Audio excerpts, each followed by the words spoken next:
we're gonna wrap up, or I'm gonna wrap up at the very least with what I have with Metal Gear Mhm. Solid Delta Snake Eater previews. I was Yeah. shaking when I got the notification. I looked at it and I said, "Oh my god, I can't believe it! People have touched it. People have played the game."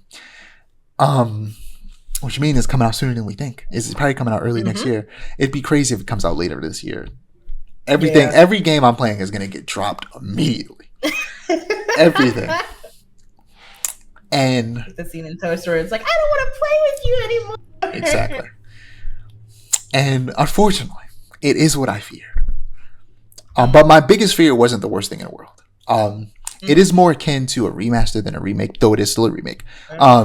It's more of a remaster in the sense that it is mostly unchanged, but it has modern graphics, controls, and like settings, and hopefully Got you. tons of accessibility settings. Which Oh yeah. I don't know if Konami's notorious for that, but they need to start. They seem. I was going to say they seem pretty good about it, from what I can remember. Like they're not bad at it, but it's just like I'm comparing them to like I've recently a video popped up on my feed of a blind person playing The Last of Us Part 1 remake, and I'm like, people were mad that game got remade, but one of the biggest things that like made me go like the remake was worth it was that all of the incredible like award-winning accessibility features that were in The Last of Us Part 2, they added it to the remake of the first part. So it's like now people who couldn't play the first one or had a hard time playing the first one when if they did can play it much easier because of these like the accessibility settings in that in The Last of Us Part 1 and 2 are incredible. It's like they won awards for it for a reason. And like I got to realize that is like the cream of the crop, and that is like going like way further than any other game even does. So like maybe I shouldn't be comparing every game to that. Like all games should. If one like, game can do it, yeah, no, all games should. Well, you know, it's harder for indie games to get that stuff done because they have smaller teams and budgets and all that. But like you can't expect all games to do this. But AAA games should. All of them should be doing this. Like Assassin's Creed does it. Assassin's Creed has a lot of really good accessibility features. So like the bigger studios do it, but all of them should be doing as good as The Last of Us does. But you know, like I said, Konami isn't necessarily known for that, but you know, they should start. But also, you know, like I said, better settings. The map is the exact same as far as they can tell. The enemies follow the same patrol patterns, and they still have the mini loading screens in between areas, even though technically it's like not really loading anything. right? So like it's exactly as I predicted. They were afraid of messing up, so they made as little changes as possible. And that's kind of sad to hear. Like, it's not the worst thing in the world. I'm still going to play it. I'm still excited. But, like, I would have preferred more changes. Yeah, makes sense. Another thing that I said might happen is that it might be similar to the Twin Snakes remake in the sense that they take modern controls and put it in a virtually the exact same map and therefore make the game way easier. Like, they would have to find ways to balance the game. Like, that makes sense. To rebalance the game by, like, either... Like, another thing that it seems like this hasn't changed, which would be unfortunate, is, like, they haven't upgraded the AI for the NPCs either, which is, like... Like, the pinnacle of stealth action gameplay is Metal Gear Solid 5. So it's, like, if they don't have an AI that is close to that to balance things out with the new gameplay, it's, like, it's gonna be a bit weird. But, yeah.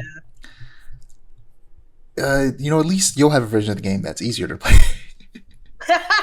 Not too much on me, because you're struggling with that first game, which I don't blame you. But I refuse to turn the difficulty down though, because that's admitting defeat, and I'm not doing that. The menus like the Kodak, the Camo Index, and the Survival menu are all updated and easier to access. And like some of them are like on the D-pad now, which is fun. Something I don't like is that the health bar and Camo Index have been removed from the top. The health bar was in the top left. The Camo Index was in the top right. And now they're in the bottom center. And I'm like, that's not... brother, ew, why would you do this? Yeah. Hopefully there's a setting to like move it. That's what I'm saying. I hope there's a setting to put it back, because there's also... So, this game's interesting. I'm trying to think of like how far I want to jump into discussion I want to have about this. But before I even get there, I just want to say, like, ultimately, I understand why they made this decision. I'm still excited for the game. Right. They're being so faithful because they're afraid of upsetting fans and themselves because they're also fans and revere the original. You know, it's considered the best in the franchise and like one of the best stealth action games ever made. So they aren't daring to make any significant changes. And you know, my initial disappointment disappeared when I realized that they will have no choice but to make bigger changes from Metal Gear Solid 1 because it's a PlayStation 1 game that had a fixed camera. Right. So, like, honestly, it's genius to start with this game for several reasons. One, it's the earliest in the timeline, so it makes sense to start there. And also, it's considered the best in the franchise. So starting with the game that people consider to be the best, and it conveniently is also the earliest in the timeline, is just like perfect for them. But also, it just all works out. Another thing that makes it perfect to start as a remake is because it had both. It originally released with a fixed camera, but later on they added an update to have a third-person controllable camera, which is the way I played it. So the game can do both of those things, and they in this game you will be able, because the map is the exact same, they'll do the exact same here where you will be able to have a fixed camera or a controllable camera. But now that they've set that precedent, I'm gonna need the Metal Gear Solid 1 and the Metal Gear Solid 2 remake to have the option to have a fixed camera, so that on my second playthrough or third playthrough I can go through with the fixed camera. Right. And you know, some people can kind of get a bit of the experience of what it's like to play the old school version of the game if they don't care to play the original. Right. But like I said, it's not an easy fight though. I will say, as someone who's playing with the fixed camera right now, I'm fighting for my life, but I'm having fun with it. Yes, I think that's the key thing. They make it fun. Yeah, I'm used to fixed camera games because of God of War, so to me it's just like, give me that fixed camera for at least one. I am too, but it's like with like. My thing is with Metal Gear, right? Like the one that I'm playing currently, it's like I'm used to fixed camera games, you know? Like that's not the issue. Gotta it's shoot. Just like I can't do the fixed angle and the shooting. I can barely aim as it is. It's a bit of auto aim. When you throw the fixed camera into the mix, it's like, oh, okay, we're just nope. It is a lot. It is trying to do a lot for PlayStation 1 game. But because you know Metal Gear Solid 5 holds up perfectly fine. And I don't see them remaking the PSP games before the mainline games. Remaking the original like MSX Metal Gear games would basically be like making a brand new game, which they're afraid to do clearly. So chronologically, it makes sense that the next game they remake is probably going to be Metal Gear Solid 1. You know, of course, you know I'm counting my chickens before they hatch, or my eggs before it's chickens before they hatch. That's how the saying goes, right? Yep. I know I'm counting my chickens before they hatch, but this game is probably going to do really well. For sure. And then they're going to remake another one, and like logically, it makes sense that they're going to hop straight to Metal Gear Solid 1. Right. And by nature of it being a fixed camera game from the PS1, more significant changes will be needed to modernize it. And as a result, it's the remake I'm most excited for, because then they're going to be forced to actually do different things. Right. And they do have kind of a base to build off of with the Twin Snakes remake as an example of what to do and also what not to do in a lot of cases, because a lot of people don't like that game. I think it's fun for what it is. But yeah, Metal Gear Solid 1 is the most logical next step. But at the same time, I'm the least excited for Metal Gear Solid 4 remake, despite the fact that it's my favorite in the franchise, because it's going to be the one that they have to change the least, because it already plays like a modern game. The only thing they really need to change is that for some reason, a lot of like early to mid PlayStation games had you aim and shoot with the bumpers instead of the triggers. That is going to be the only thing that they really need to change. Signalis is like that, despite being a modern game, but it's also trying to be old game.